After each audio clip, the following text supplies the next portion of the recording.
The minute I start talking, these dogs take the opportunity to try and destroy each other. So please ignore fur flying in the background and barking because they're just fighting over toys and they really love each other. Okay, hi. The new episode of the Murdaugh Murders podcast is out and it's all about Alex's alibi.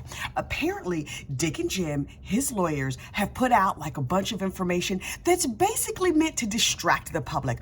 Do not be distracted because apparently what they're doing is they're saying, oh, the government destroyed evidence. And what about this? And what about that? They're counting on the fact that you're not going to read the whole indictment or the whole order or the whole whatever. They want you to just read the headlines and be all confused. Don't be confused. These efforts, according to Mandy and the gang, are meant to distract web sleuths. And apparently there's a bunch of web sleuths out there with all these alternative theories. I do not have any alternative theories. I just have gossip, rumor, and innuendo, which is my favorite thing. That's what this channel should be called, Gossip, Rumor, and Innuendo. Also, I'm thinking of changing the name of this whole mess that I'm doing. So if you have a good name, please leave it in the suggestions below. Okay, so anyway, maybe I call it Small Town Superheroes after our small town superheroes, Mandy and Liz. I still haven't made my t-shirt yet because I'm busy out in these streets collecting and spending Kohl's cash because 'tis the season. Okay, oh my gosh, I'm so off track. Focus, I'm going to focus. Okay, so in all these documents that are meant to distract the public and web sleuths, but not me and not you, because I know you're smart, they're saying, well, maybe Alec was here and maybe Alec was there and Alec was visiting his poor sick mama and his daddy was in the hospital, blah, blah, blah. Also, there's a lot in this episode about C.B. Rowe. Do you know who C.B. Rowe is? I had not heard of C.B. Rowe until a few weeks ago. C.B. Rowe was the groundskeeper. Maybe he still is. I don't know. He's the groundskeeper out at Moselle. So apparently C.B. Rowe and Paul have kind of got into it and they were back and forth at each other and Paul crossed the line. Stand on your head if you're surprised that Paul Murdaugh crossed the line. I think he was a habitual line crosser. That's neither here nor there. So CB and Paul had some sort of back and forth. Additionally, Alex's team spread rumors that Maggie Murdaugh and CB Rowe might have been having an affair. Now, people who know Maggie say that is not at all possible, and that is just some gossip, rumor, and innuendo that Alex and his team have put out to muddy the waters. Was she having an affair? Who is CB Rowe? And apparently, CB Rowe has a bit of a criminal past. Cousin Eddie speculated that it is CB Rowe that killed Paul and Maggie. He had this wild, fanciful story that he heard about how Paul was mad at CB about the affair between Maggie and CB. And so there was a fight that night at the kennels out on Moselle.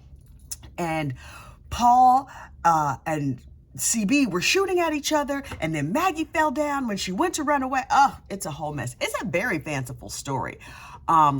This is my question. Sort of on topic, sort of not. Does Alec have a Fitbit?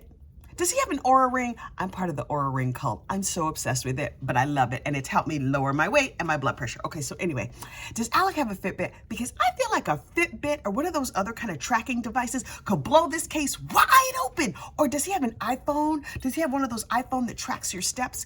Because if you do something strenuous, then the iPhone would measure it as like an elevated heart rate, or a Fitbit would measure it as your elevated heart rate. Where was Alec's Fitbit? That's the real question. Does CB Rowe have a Fitbit? Ooh, here's the other thing that I learned in today's podcast. And that is that, okay, gird your loins, friends, because this part is a little bit gruesome. It's about Paul's death. So Paul was killed in a small space. They refer to it as a closet. I've heard it referred to as the kennels, whatever. Paul had run into this small space and was shot multiple times, including several times in the head.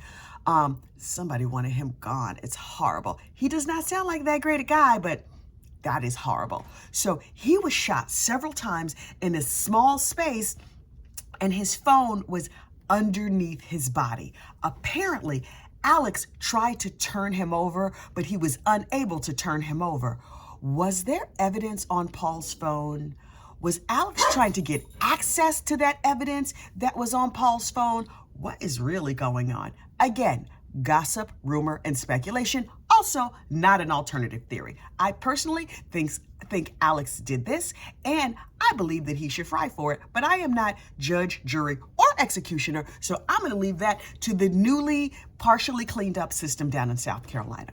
But it begs the question. Now Alex is saying like, oh, there was no blood on me. But how did you turn over a body of a man whose head was nearly detached, but you didn't get blood on you? Suspicious. Very, very suspicious. Okay, so who was C.B. Rowe? What is his criminal history? Is his criminal history relevant to this case at all? Now, and does Alex have a Fitbit? I really want to know. You know what though? He seemed like a gross, lazy slob whom, I mean, not lazy, because he was very, very busy taking other people's money. And I'm sure that requires you to like be active and engaged in some things. He just does not seem like a fitness buff. Now, he has since found fitness while he's been in prison. The things that people find in prison, Jesus and fitness. I don't know that he got closer to Jesus, but he definitely got closer to fitness. So if he had a tracking device, I would like to see that data. Also, where is C.B. Rowe and what, if anything, was his involvement? Now, here's the other thing. There's a creek out by where Alex's parents live, and according to my speculation of the way this crime went down, Alex lured Maggie to the dog kennels.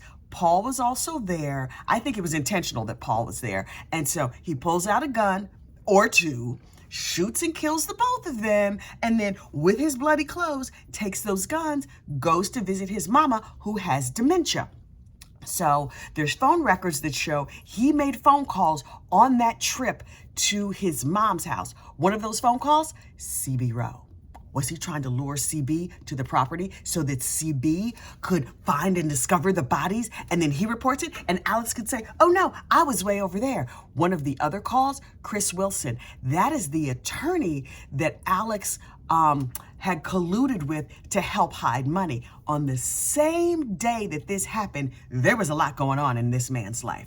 His father was put on hospice. His mother was homesick with dementia. His law partners had confronted him about discovering that he had been stealing money. And his law partners had said to him, you said Chris Wilson has a bunch of the money. Get Chris on the phone and have Chris send the money to us. It was a lot going on.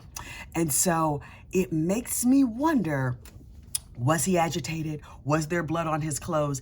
And then SLED was searching the pond out near where Alex's parents live. That house is called Alameda. I think I knew that, but it was further cemented today while watching the podcast. So there's a lot of pieces of this puzzle that we still do not have. And honestly, even when it's all said and done and Alex is all safely tucked away in prison, there's still going to be a lot of pieces of this puzzle that we don't have. What I would like to have happen is like a video camera that tells us everything, and then it could all be revealed. What's likely to happen is what actually happened will never fully be known.